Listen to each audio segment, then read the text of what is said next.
Bonsoir à tous, chers amis de l'autocross et du sprint car, et bienvenue dans les Échos du paddock, 17e émission que nous allons passer ensemble ce soir. J'espère que vous avez passé une bonne semaine. Le rendez-vous est désormais incontournable, c'est tous les lundis qu'on se retrouve pour parler d'autocross et de sprint car. Je vous rappelle que sur le live, vous pouvez poser vos questions sur la page YouTube et nos invités se feront un plaisir de vous y répondre. Ce soir, on va parler équipementier, on va parler d'un fournisseur de pneumatiques, entre autres, et on va parler avec un constructeur de châssis récent, mais bourré de talent. Et pour parler sprint car, bien évidemment, je ne pouvais être entouré que du meilleur. C'est Julien Moidon qui a accepté mon invitation au pied levé. Salut Julien. Bonsoir Florian, bonsoir à toutes et à tous. Bienvenue. Julien, tu rentres tout juste d'Orel avec une mine un petit peu fatiguée d'un garçon qui a roulé 12 heures dans la journée.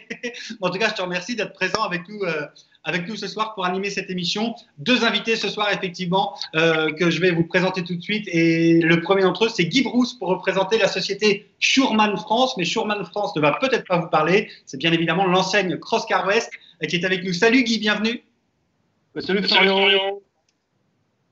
Et on a également avec nous Emmanuel Guénaud, bien sûr, le constructeur des châssis G-Speed. Salut Manu, bienvenue. Bonjour. Allez, les gars, on va pouvoir passer la prochaine demi-heure, les trois quarts d'heure, l'heure ensemble. On va parler un petit peu de ce que vous faites et de ce qui vous a amené à faire tout ça.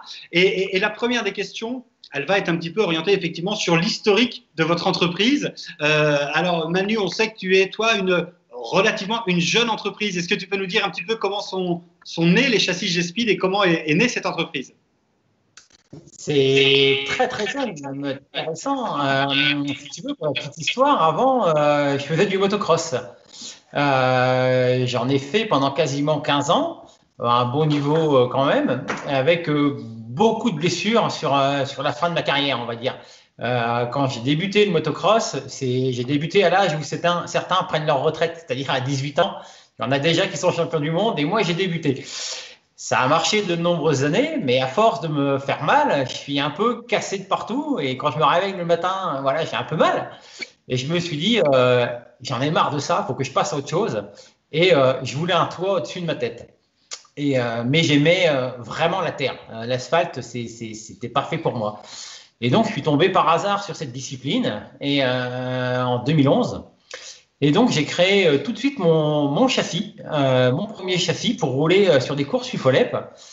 Et dès la première année, ça a marché. J'ai gagné mon championnat et j'ai roulé pendant 4 ans avec des bons résultats en UFOLEP. Et là, j'ai commencé à avoir de la demande.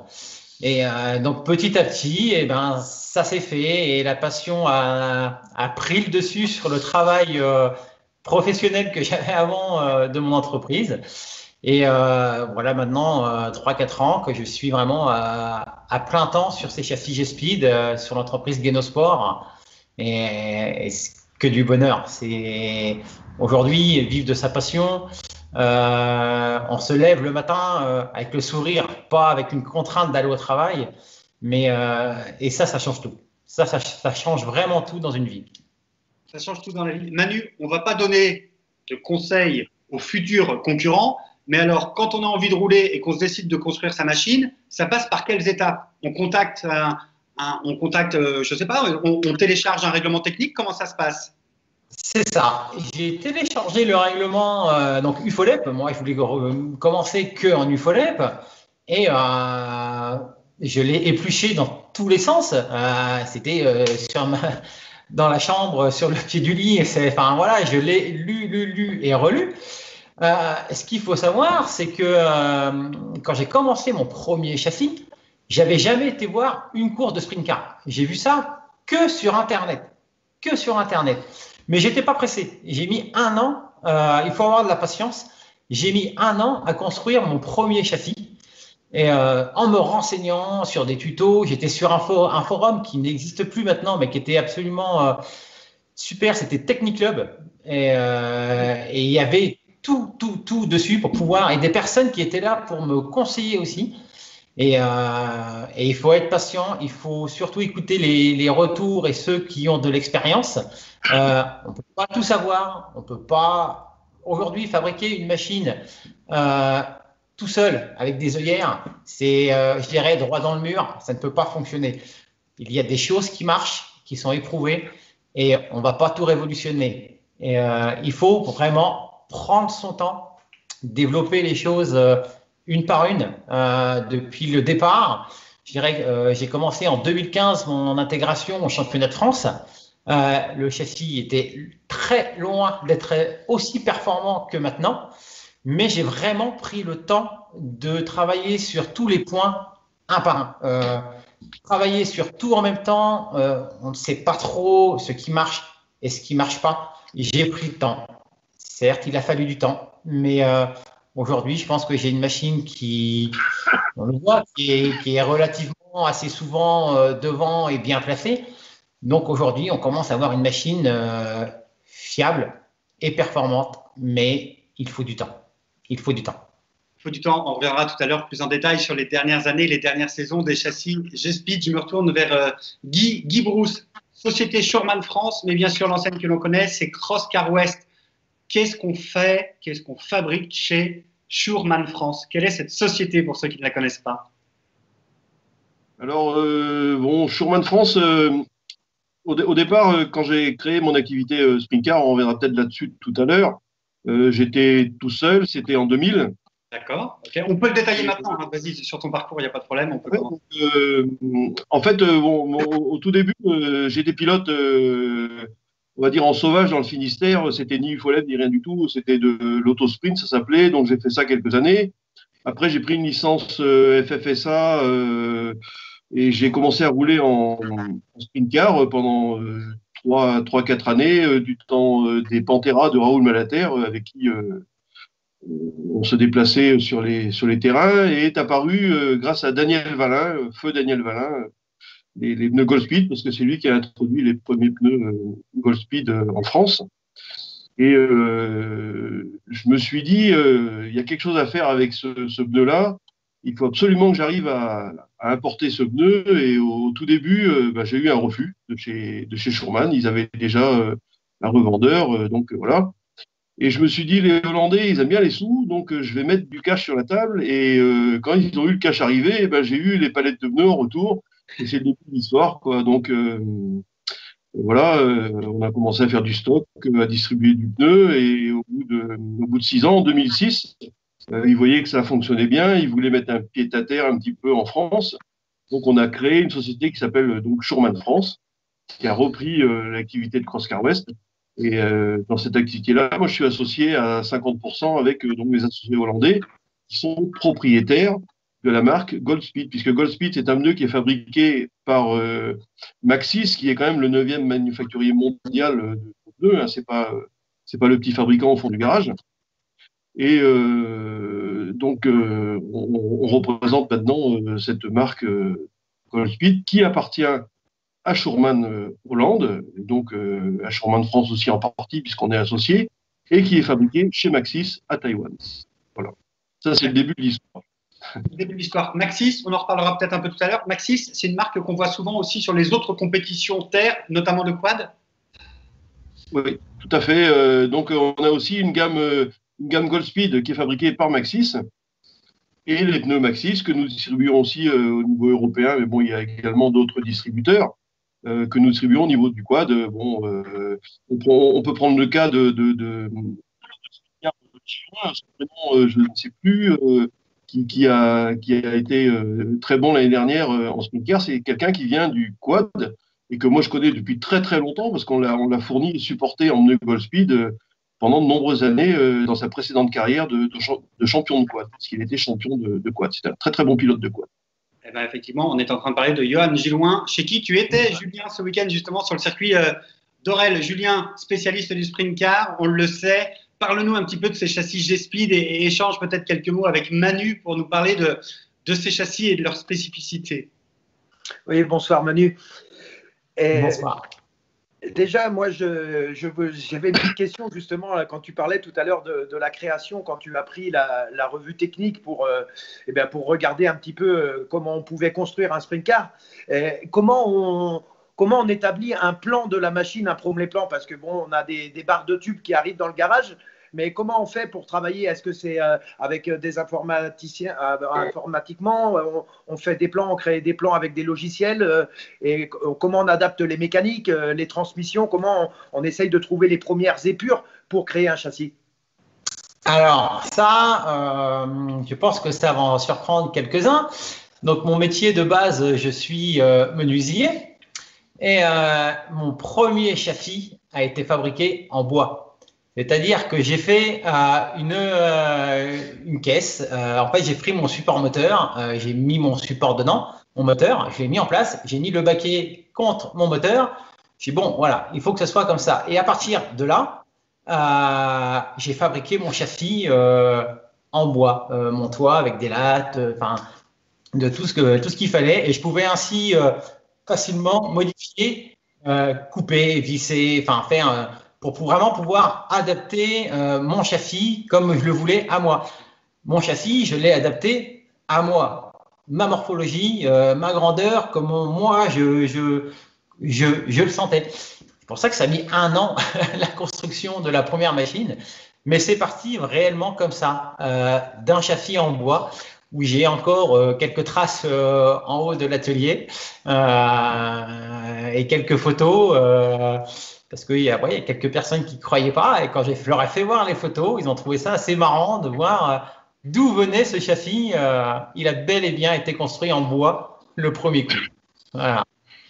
Et il faut vraiment tout lire, hein, toutes les petites lignes. Il y a énormément de choses à apprendre, et surtout pas hésiter à se renseigner, à poser des questions, et il faut être patient. Il faut surtout être patient et motivé aujourd'hui pour pouvoir créer un châssis de A à Z. Il y a du boulot. Il y a du boulot. Mais être à l'écoute, c'est un peu. Oui, non, pardon Manu, mais c'est vrai qu'il y a du boulot car il y a des constructeurs qui sont là aussi depuis quelques années. Et on sait que la concurrence est présente aussi dans le monde du sprint car.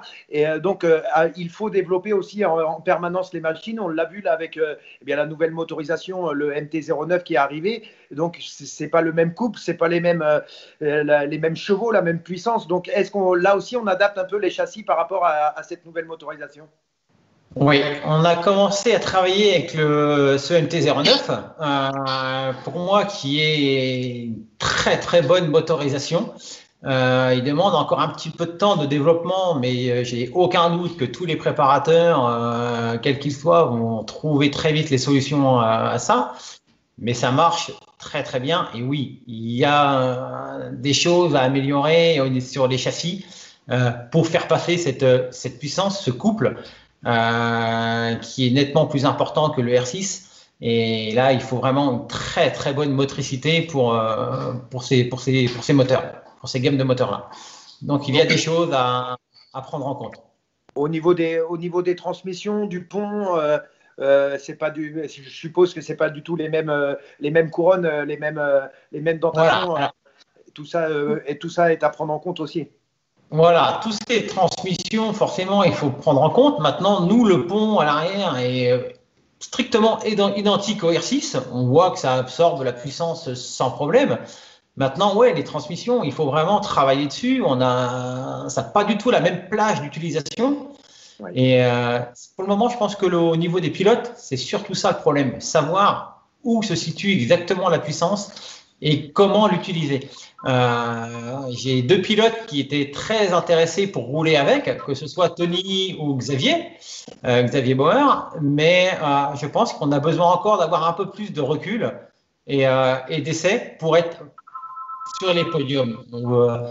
L'équipe, on veut aller chercher les podiums, mais ça prend du temps. Ça prend le temps. Il faut effectivement prendre le temps de développer ces machines pour atteindre le haut du podium, on le sait, notamment dans une catégorie super sprint très exigeante. Guy, on revient avec toi sur les pneus. Ton métier, c'est de vendre des pneus et notamment d'être l'équipementier officiel du championnat et de la Coupe de France de sprint car. Et pour cela, il faut répondre à un appel d'offres qui est émis par la Fédération française de sport automobile. Guy, dis-nous tout, parce qu'on entend de tout et absolument n'importe quoi sur ces contrats qui sont signés et sur ces appels d'offres. Comment ça fonctionne ? Alors, les appels d'offres pneumatiques, comme je l'explique, sont des appels d'offres comme pour construire un pont, une autoroute. Il y a un cahier des charges qui est défini donc par l'association dans le cadre de la FFSA qui émet cet appel d'offres. Et donc, on doit répondre à l'appel d'offres et répondre à la demande précise de ce qui est requis pour pouvoir participer et fournir le produit correspondant à ce qui est demandé. Voilà. Donc, la Fédération française émet en fait, ils ont des demandes, hein, c'est-à-dire ils disent, nous, il nous faut quelqu'un qui soit capable de nous fournir des pneus, tel volume, quelqu'un qui puisse avoir des délais de livraison qui sont certainement imposés, et puis aussi des pneus qui puissent être... Est-ce qu'il y a des critères, ça c'est une des questions que je me pose, des critères de résistance ou de durabilité du pneumatique, par exemple? Tout à fait. Alors donc dans l'appel d'offres, hein, si tu veux, je vais te donner les principales choses qui sont demandées à l'appel d'offres. Bon, déjà, avoir un stock suffisant et disponible au mois de février de la saison qui commence. Ensuite, dans le cahier des charges, il est précisé une certaine dureté de gomme. Il est précisé une dimension avant, une dimension arrière, donc avec un développé, une épaisseur de gomme, un écart entre les crampons. Il est demandé également depuis cette année un indice de vitesse minimum, parce qu'on s'est rendu compte que ça allait de plus en plus vite et que donc il faut absolument que le manufacturier qui fournit les pneus pour la FFSA le fasse aussi dans le cadre de la sécurité des pilotes. On ne peut pas rouler à 160 km/h en bout de ligne droite avec un pneu qui a un indice de vitesse de 90 km/h, enfin, je prends les extrêmes, et qui risque d'éclater ou de déjanter ou de sortir de la jante. Imagine un peloton de 15-17 sprint cars où il y a ce phénomène-là qui se produit à chaque manche. On finit pas l'épreuve, quoi, et ça devient catastrophique. Voilà. D'accord, ok. Alors ça c'est très intéressant à connaître. Et donc cet appel d'offres, il est émis, tu y réponds. Ça veut dire quoi? Ça veut dire que si moi, demain, je décide de fabriquer des pneus, l'appel d'offres est suffisamment détaillé pour que je puisse construire des pneus? Oui, tout à fait. Tout à fait. C'est vraiment un appel d'offres, comme je te dis, si on demandait à quelqu'un de refaire la cantine d'une école, il est précisé la couleur de la peinture, la hauteur du carrelage, enfin bon, voilà, c'est exactement le même cadre. Et c'est le service juridique de la FFSA qui émet cet appel d'offres et c'est contrôlé vraiment de A à Z. Ensuite, on répond pas directement à la FFSA, on répond à un huissier de justice qui s'occupe de tous les appels d'offres à la FFSA et les réponses sont ouvertes à une date qui est précisée dans l'appel d'offres et on fait le choix. Enfin, on fait le choix. Le choix est ensuite fait du manufacturier qui est élu pour 3 ans. Voilà. Merci pour ces détails, Guy, parce que ça va permettre aux gens de vraiment savoir ce qu'il y a dans cet appel d'offres. Et puis après, il y a la deuxième partie, c'est qu'effectivement, il y a un contrat publicitaire qui est signé avec l'opérateur du championnat de la Coupe de France d'autocross et de sprint car, l'OFAC en l'occurrence. Hein, et là, l'idée, c'est plus de trouver un deal commercial entre vous qui permette d'assurer la visibilité de votre marque et qui permette, vous, en tant qu'équipementier, d'apporter votre pierre à l'édifice pour soutenir l'organisation d'un tel championnat. Voilà, tout à fait. Donc, l'OFAC nous assure une vision publicitaire tout au long de la saison, en contrepartie de laquelle, évidemment, on participe au fonctionnement de l'OFAC, puisqu'on est là pour faire avancer la machine aussi. Hein, voilà.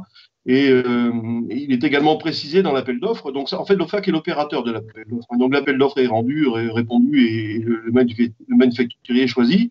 Et ensuite, le bébé est donné à l'OFAC, qui est opérateur et qui est lui là pour se faire suivre et suivre la réalisation de l'appel d'offres. Voilà. Et donc, dans l'appel d'offres, il est également précisé qu'il y a un certain nombre de pneumatiques à offrir aux divers championnats et aux championnats de France. Donc, on est aux alentours de 250-300 pneus par an pour offrir gratuitement, qui sont donnés en dotation aux pilotes. Hein. Alors, il y a maintenant, en fait, pour que tout le monde... pour que personne ne soit mis hors de cette dotation-là, c'est un tirage au sort qui est fait lors des épreuves au fur et à mesure dans la saison et les pneus sont distribués, c'est des bons qui sont distribués, les clients, les pilotes viennent chercher les pneus ou les prennent sur notre site internet en utilisant le bon qui en fait est un code de réduction. Voilà.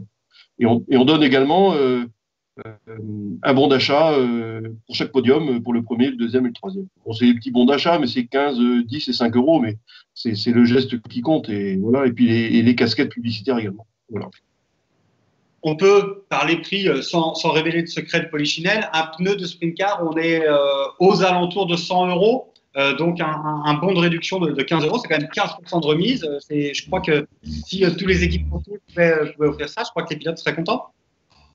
Ouais, mais c'est le but aussi, c'est de les pilotes. Moi, j'ai été pilote, hein, donc si je suis venu à vendre du Goldfield, c'est parce que je trouvais que c'était trop cher et que je voulais voilà passer du côté obscur de la force pour pouvoir faire diminuer le prix et voilà.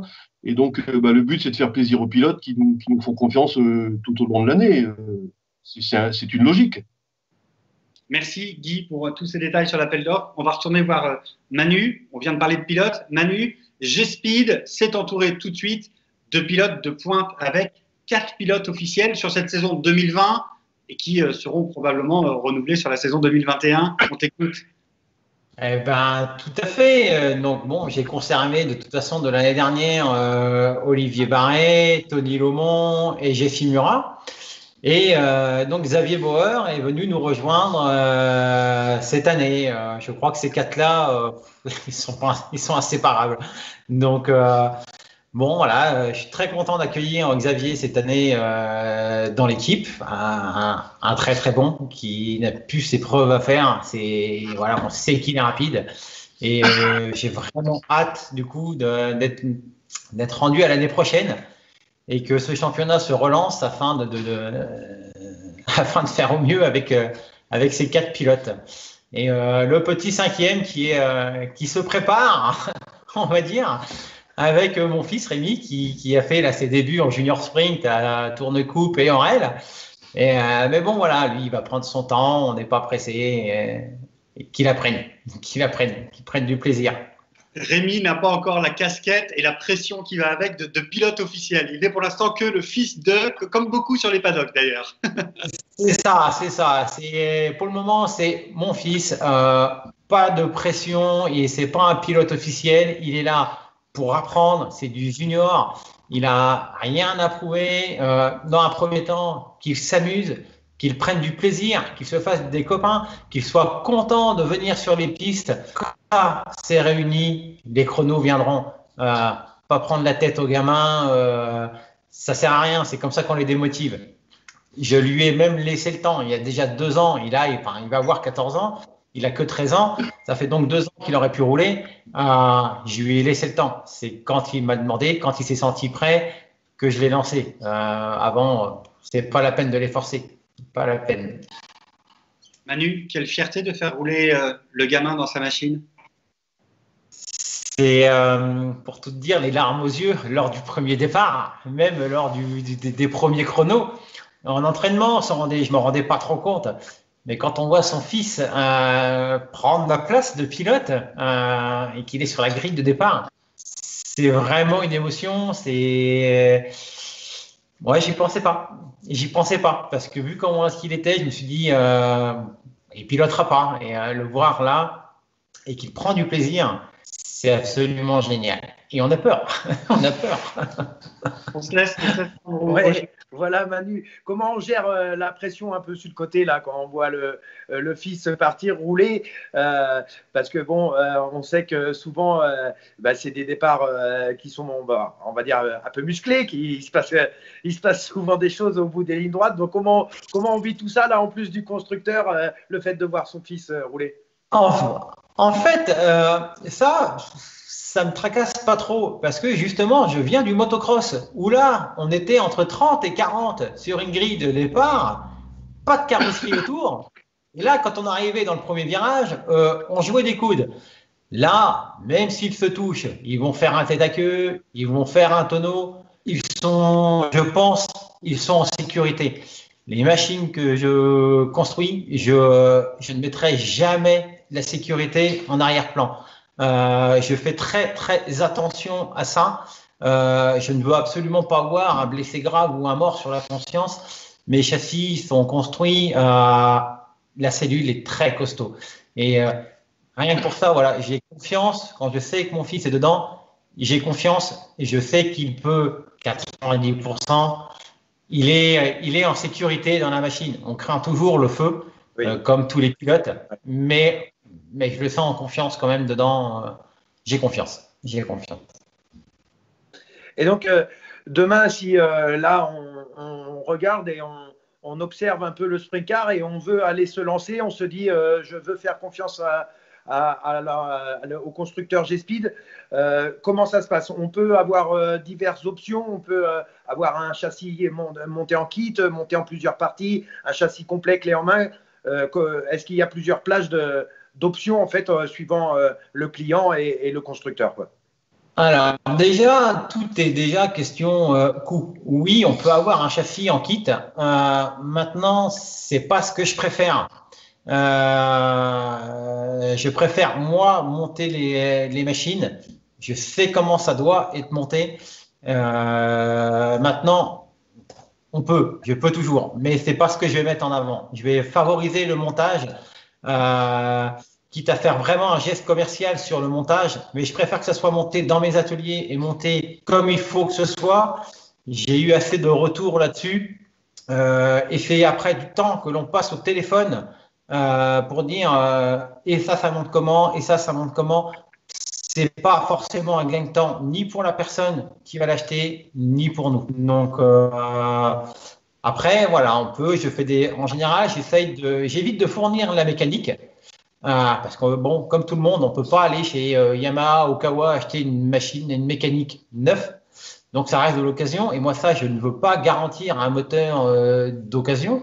Donc en général, le client trouve sa mécanique, il me l'emmène. À partir de là, on peut faire les faisceaux, on peut faire les échappements, on fait l'implantation, on fait la mise en route.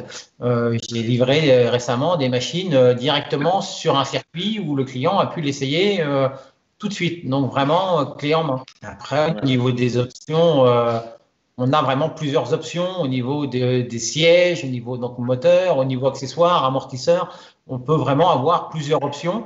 Et ça, je pense que c'est important pour le client. Chacun a ses petites préférences au niveau des accessoires et on ne peut pas les obliger à avoir telle marque ou telle marque. Il faut que ce soit au niveau des sièges. Voilà, Guy, je le sais très bien, on peut avoir des sièges à 200 € comme on peut avoir un siège à 600 €. Donc c'est vrai que sur la facture, ça change le tout et il en faut pour tout le monde, il en faut pour tous les budgets. Donc tout ça, on a un listing et c'est à la carte. Tu parlais justement des amortisseurs. On sait que là aussi, il y a pas mal maintenant de monde un peu sur le marché du sprint car au niveau amortisseur. Alors, comment ça se passe? On préfère là aussi travailler et se focaliser avec un fournisseur, ou alors on essaye de travailler avec plusieurs, de mettre plusieurs choses au point pour pouvoir offrir une diversité aux clients? Alors jusqu'à présent, la société EMC m'a énormément aidé et ça, je l'en remercie beaucoup sur le développement de la machine et depuis tout le début. Ils m'ont vraiment appuyé, ils m'ont vraiment donné des conseils, des suivis, des idées de développement. Et ça, François, c'est quelqu'un en or et que vraiment, il fait partie de l'équipe. Maintenant, j'ai de plus en plus de demandes sur d'autres amortisseurs. Donc, je suis en train de travailler aussi avec d'autres fabricants d'amortisseurs pour pouvoir justement laisser le choix aux clients d'avoir le matériel qu'ils souhaitent. Je ne peux pas imposer telle marque ou telle marque. Il en faut, comme je disais tout à l'heure, pour tout le monde. Maintenant, je veux que ce soit un produit qui soit vraiment développé par l'autre société et par moi. Donc, on est en train de faire des tests et le produit sera à vendre quand je l'aurai décidé. Quand on aura décidé avec la société qui fabrique que le produit est bon. Je ne voulais pas que ça soit fait trop vite et lancer un produit qui n'est pas bon. Un amortisseur, aujourd'hui, on ne le fabrique pas et ça ne marche pas du premier coup. Il faut essayer des ressorts, il faut essayer de l'hydraulique. Ça prend du temps, c'est des séances d'essai. Et pour le moment, ça se passe plutôt bien. Donc, je pense que d'ici la fin de l'année, on aura une gamme de 3 marques d'amortisseurs dans les médias qu'on pourra distribuer suivant le souhait de nos clients. Et là, dans cette saison un peu compliquée, justement, ça permet aussi de pouvoir travailler sur les machines en faisant des séances d'essai pas mal. Comment ça se passe chez vous? Est-ce que vous avez beaucoup roulé là pendant cette période en séance d'essai pour développer et vraiment être prêt pour 2021? Alors, beaucoup roulé, non, on a surtout roulé les week-ends d'entraînement sur la piste des Feuillades, qui n'est pas très loin de chez moi. Donc, à chaque fois qu'ils font une journée de roulage, on essaye d'y être. Maintenant, je pense que le châssis actuel, on a fait pas mal de choses dessus et ça marche plutôt bien. Donc, on a peaufiné quelques petites choses. On travaille surtout maintenant à l'élaboration en fait du nouveau châssis, du châssis XC pour l'Europe, donc dont on vient d'avoir les homologations. Donc là, on va commencer maintenant à faire les premiers tests de roulage rapidement, et je pense qu'on va surtout se focaliser là-dessus pour pouvoir faire rouler ce châssis en championnat dès 2021. Donc 2020, les pilotes auraient tous roulé avec le châssis actuel. 2021, ils devraient tous avoir le châssis XC qui normalement devrait faire ses premiers tours de roue en course fin septembre. Donc là aussi, je suppose un cahier des charges totalement à revoir qui a été modifié. Donc pareil, là, je ne vais pas dire on recommence tout à zéro parce que ça serait péjoratif, mais il faut retravailler encore une nouvelle fois pour redévelopper un nouveau châssis. Oui, là, il faut retravailler, mais là, on a travaillé différemment. On a travaillé avec une école, l'Estaca, qui est sur Laval, qui m'ont fabriqué tout le châssis en fait en 3D afin de pouvoir le présenter justement à la FFSA et à la FIA et de pouvoir modifier déjà tous nos points d'ancrage pour avoir les mouvements de géométrie comme on voulait, tout en 3D. Et également de pouvoir faire quelques tests en fait en soufflerie, parce qu'on s'aperçoit que, comme disait Guy tout à l'heure, on va de plus en plus vite et que la soufflerie, ça commence à devenir des choses intéressantes, notamment au niveau des refroidissements moteurs, parce que les châssis sont plus hauts et donc ces cloisons pare-feu freinent énormément. Juste pour vous donner une ordre d'idée, on a presque 40 kg d'appui à 100 km/h sur cette tôle pare-feu. C'est quand même pas rien. Et ça crée des vortex qui dévillèrent du moteur. Et donc, qui agissent au niveau du refroidissement moteur. Donc voilà, c'est des petites choses que petit à petit, on voit qui commencent à prendre leur importance. Et c'est pour ça que moi, j'ai décidé de prendre le temps de ne pas sortir ce châssis trop vite. On travaille dessus. J'ai 2 cellules qui sont faites. J'ai une cellule qui est sur roue et déjà avec ses amortisseurs pour l'école justement. Mais voilà, j'ai encore des petits points que je veux vérifier dessus.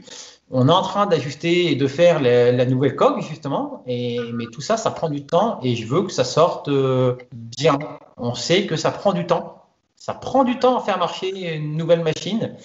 Maintenant, avec les connaissances qu'on a, les aides qu'on a, je pense qu'on peut faire tout de suite un bon produit. On le voit, il y a des XC qui sont sortis, qui marchent tout de suite très très bien. Il faut prendre son temps. C'est des choses où il ne faut vraiment pas se dire je vais être le premier à le faire. Non, il faut prendre son temps, le développer et ça va marcher. Et ça a marché. Et juste pour finir, tu disais, on va travailler un peu sur la soufflerie. Est-ce qu'il faut s'attendre à un nouveau visage, un nouveau look des châssis Speed ou on reste un peu fidèle aux bases? Non. On va rester un peu dans la même identité. Ça, j'y tiens. Je pense que mes châssis, esthétiquement, plaisent assez et je vais essayer de rester un petit peu dans cet esprit-là. Quelques évolutions au niveau de l'arrière, voilà, pour pas trop dire, au niveau de l'arrière, mais l'avant devrait rester sensiblement pareil. Ça marche, merci Manu. Et bien, il suffit de voir le cadrage de l'image pour que on comprenne que Manu n'a pas voulu nous montrer l'arrière de ses châssis. Soufflerie. Alors là, moi, je suis sur le cul, pour être un peu vulgaire. C'est-à-dire que aujourd'hui, la puissance de ces machines, l'excellence des réglages et l'excellence des pilotes fait qu'on est arrivé à de la technologie très impressionnante pour le développement de ces machines. On est arrivé à des châssis que je qualifierais de presque tous tout le monde est rapide. Tout le monde est rapide. On le voit en super sprint, comme Faleras, où ils sont à presque 30 dans la même seconde. On est rendu à aller chercher des dixièmes. Donc, un dixième à Faleras, c'est 5 places. Donc, ces petits dixièmes-là, il faut rien laisser au hasard. Et c'est le petit plus qui peut faire la différence. Donc, je pense que j'ai l'opportunité avec cette école de faire des tests en soufflerie. Donc, c'est des souffleries 3D. Hein. On n'emmène pas le kart en réalité dans une soufflerie parce que ça vient trop cher. Là, ils ont modélisé en 3D tout mon châssis. Et donc, à partir de là, ils font des tests numériques. Et on peut voir donc les zones d'appui, les zones qui ne servent à rien, les zones d'appui, les zones de dépression.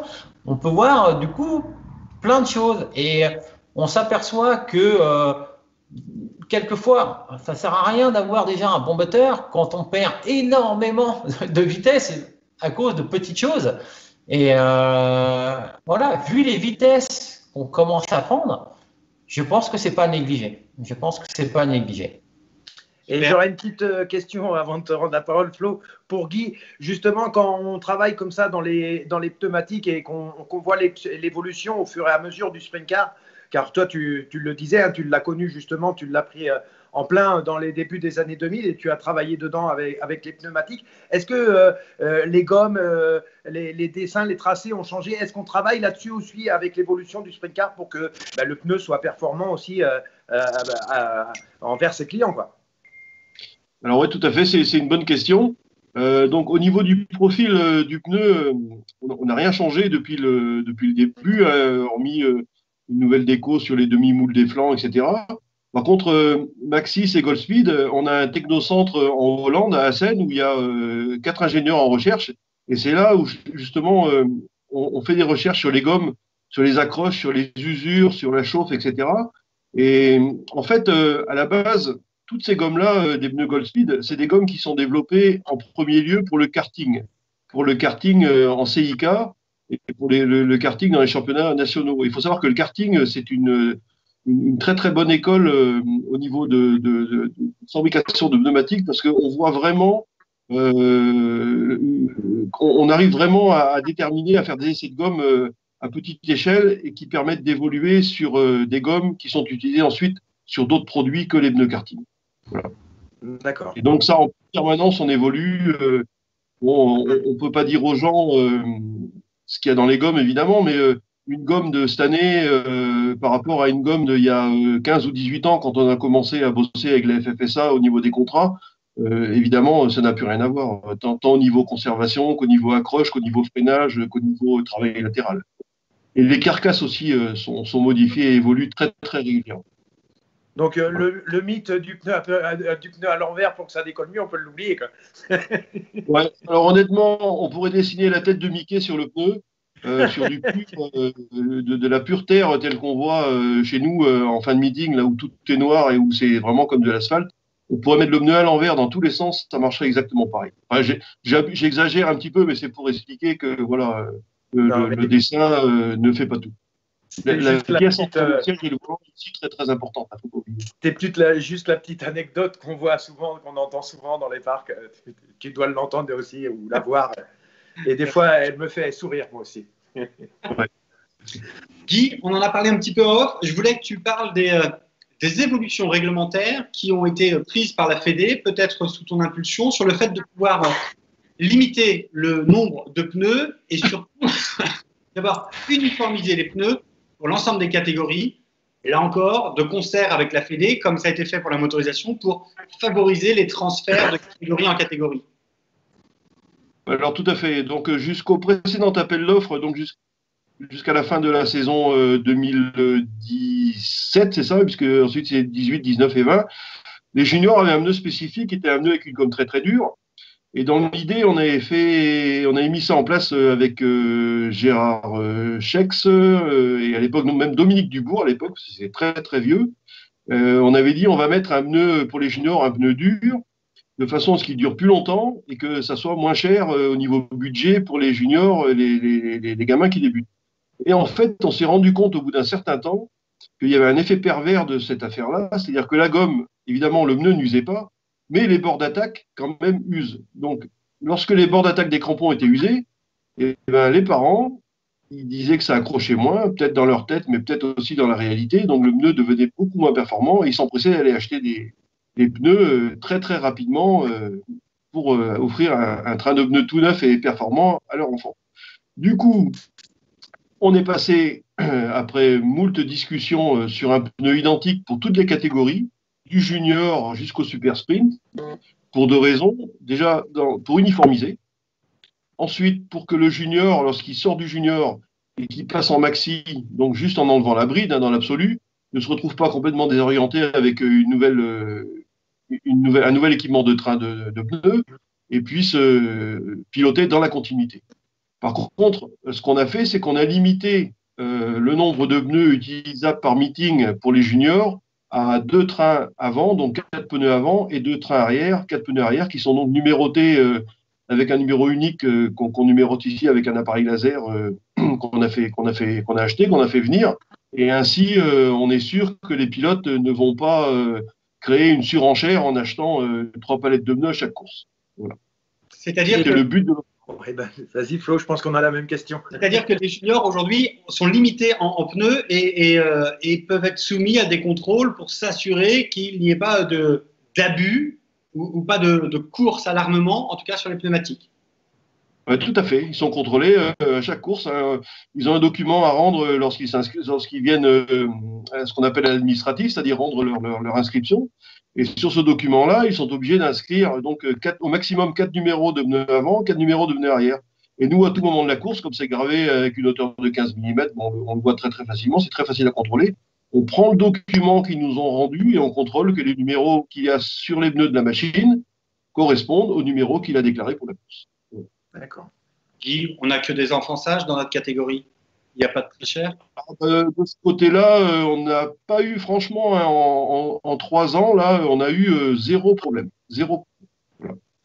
En 3 ans, sur le dernier appel d'offres, puisqu'on le sait, l'appel d'offres est relancé pour les 3 saisons prochaines. Tu nous as détaillé clairement le contenu d'un appel d'offres, donc on peut peut-être, sans révéler le secret de Polichinelle, imaginer que Crosscar West se positionne à nouveau sur le prochain appel d'offres. On s'est déjà positionné, voilà, on est en train de fignoler. Et puis, voilà, alléluia, quoi. Alléluia. Crosscar West, c'est les pneus Goldspeed, et c'est Goldspeed et tes associés que j'ai pu rencontrer l'an dernier à Maggiora lors de la présentation du championnat d'Europe, enfin de la Coupe d'Europe XEC Crosscar, et c'est Goldspeed qui a été retenu comme équipementier unique. Oui, tout à fait.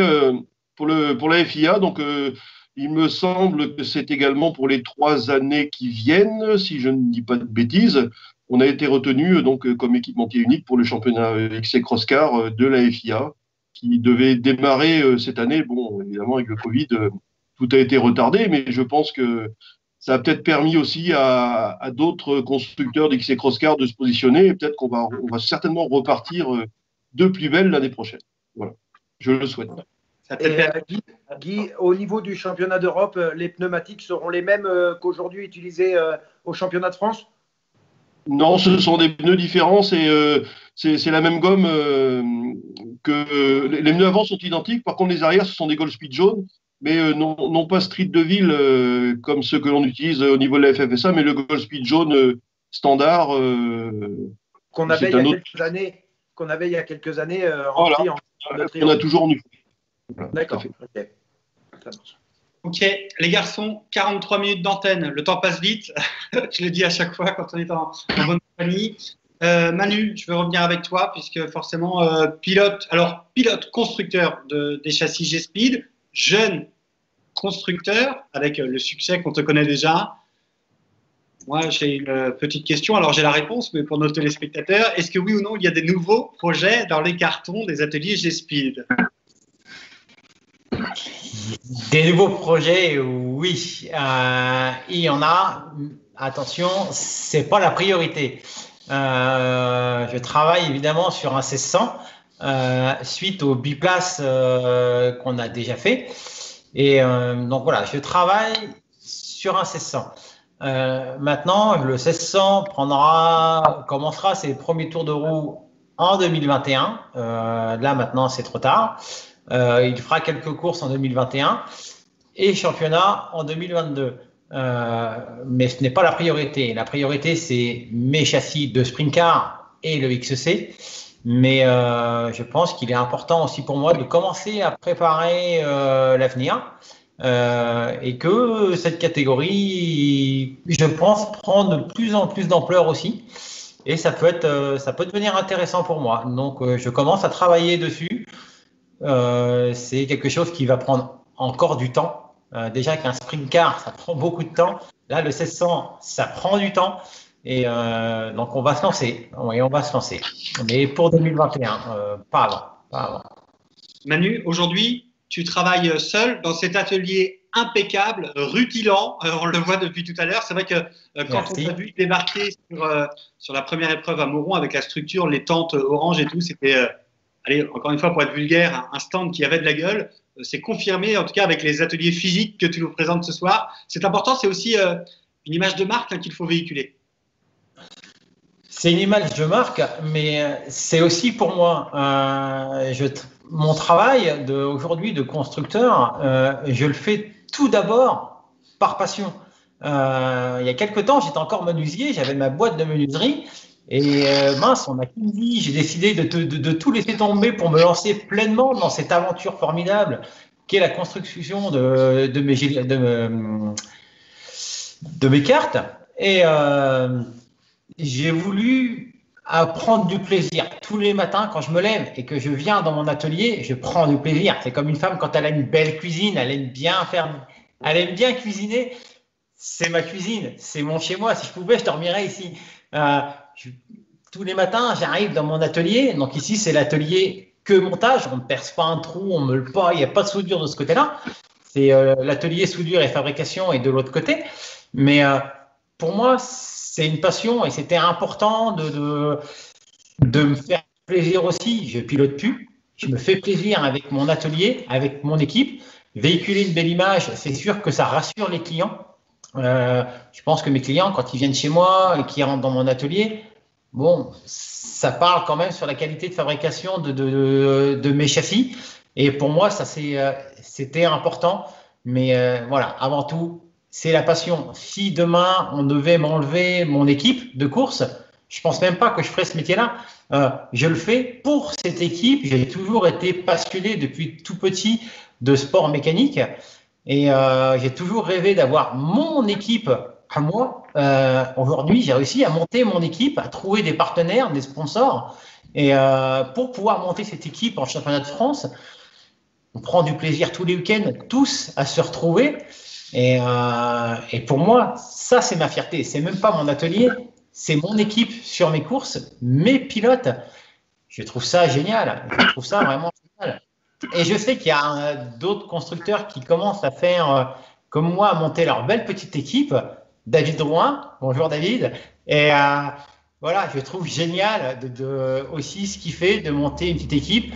Je trouve que dans le paddock, ouais, ça a de la gueule d'avoir des belles équipes. Je pense que les spectateurs qui se baladent aussi dans le parcoureur, ils aiment voir ce genre de choses.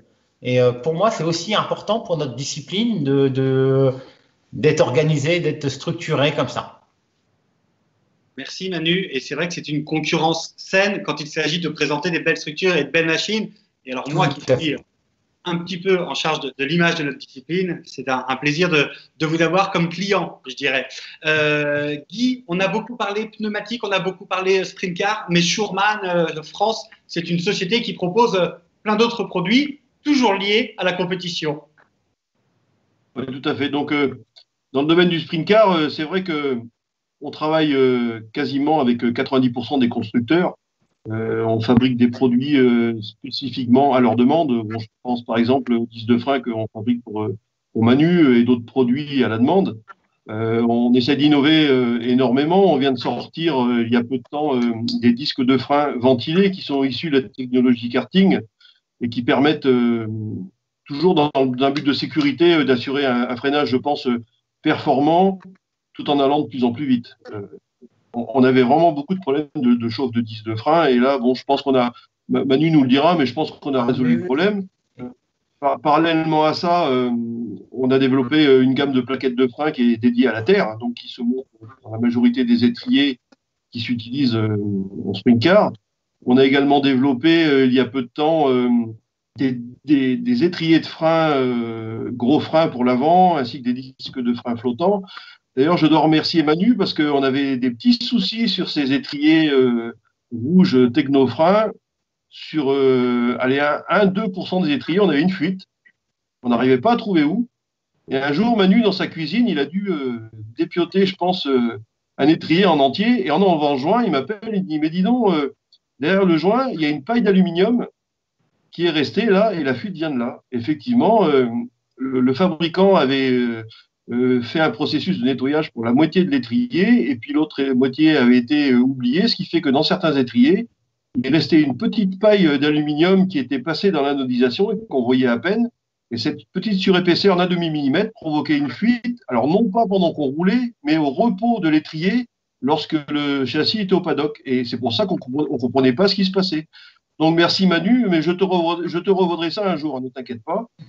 Voilà. Pas de souci, t'inquiète. Non, mais c'est vrai qu'en travaillant en collaboration avec de nombreux constructeurs, et c'est vrai que je travaille étroitement avec Manu, David Drouin, enfin bon, je ne vais pas citer tout le monde, mais je vous dis 90% des constructeurs européens, y compris ceux qui développent actuellement des nouveaux châssis comme Migal, font un peu appel à nos services et on essaye de leur trouver des produits et des fabrications qui peuvent leur permettre également d'évoluer dans leur construction. Bon, on a développé toute une gamme de couronnes qui sont fabriquées en Hollande et qui se vendent également très bien. On est en train de mettre au point un démarreur spécifique très très puissant qui va permettre d'avoir une marche arrière performante, y compris pour les sprint cars et les buggy. C'est en cours d'essai et là actuellement on est en train de relancer une fabrication de choses qu'on a du mal à trouver actuellement en Europe. C'est des cardantes de chevaux. On a trouvé une usine partenaire qui nous fabrique énormément de pièces en Chine depuis très très longtemps et donc ils sont en train de se pencher sur le problème pour relancer une fabrication de cardantes de chevaux à des prix plus que raisonnables et à une qualité, comment dirais-je, acceptable et de très bonne qualité pour la compétition. Et encore, dans les cartons, moi c'est ma passion de trouver des nouveautés et d'avancer à la demande de tout le monde. J'en ai encore plein les cartons. Voilà. On va suivre ça avec attention. 52 minutes d'antenne, les garçons, passés ensemble. Julien, peut-être un mot pour conclure, pour nous parler de nos invités de ce soir ou peut-être une ultime question. Eh bien, moi, je vais demander à Manu quelle serait la plus belle chose qui pourrait lui arriver pour cette saison 2021. Je pense que tu connais la réponse. Je rêve d'être champion de France, d'avoir une de mes machines champion de France. Je travaille pour et je fais tout pour. Et ouais, c'est vraiment l'objectif. C'est vraiment l'objectif. On veut aller chercher cette victoire et gagner des courses. On l'a montré cette année, l'année 2019. On en est capable. Ça fait quelques années qu'on est quand même souvent aux avant-postes. Il suffit de si peu pour passer à côté. Et tout dans cette catégorie où c'est dans Super Sprint, tout va être évité. Mais en tout cas, oui, c'est un bel objectif. J'espère que tu le réaliseras. Merci Julien. Et puis Guy, c'est pareil. Hein, je te souhaite bonne continuité. Continue à faire travailler et bien développer le sprint car c'est du travail de l'ombre. Et si aujourd'hui le sprint car est à sa place, eh bien Guy en est pour quelque chose. Il y en est pour quelque chose, effectivement, et son équipe aussi, parce que les garçons que l'on voit régulièrement au cul du camion en train de monter les pneus, là, sont des garçons qui sont vraiment très présents sur les paddocks, très appréciés, et ce sont des garçons qui rendent des services énormes. Donc, ça fait là aussi partie de l'équipe Crosscar West. Écoutez, moi, je vous souhaite effectivement plein de bonnes choses. Manu, je te souhaite de ne pas trop être débordé pour pas que ton atelier soit un bazar. Prends le temps de ranger. Je prendrai le temps de ranger. Tu prendras le temps de ranger.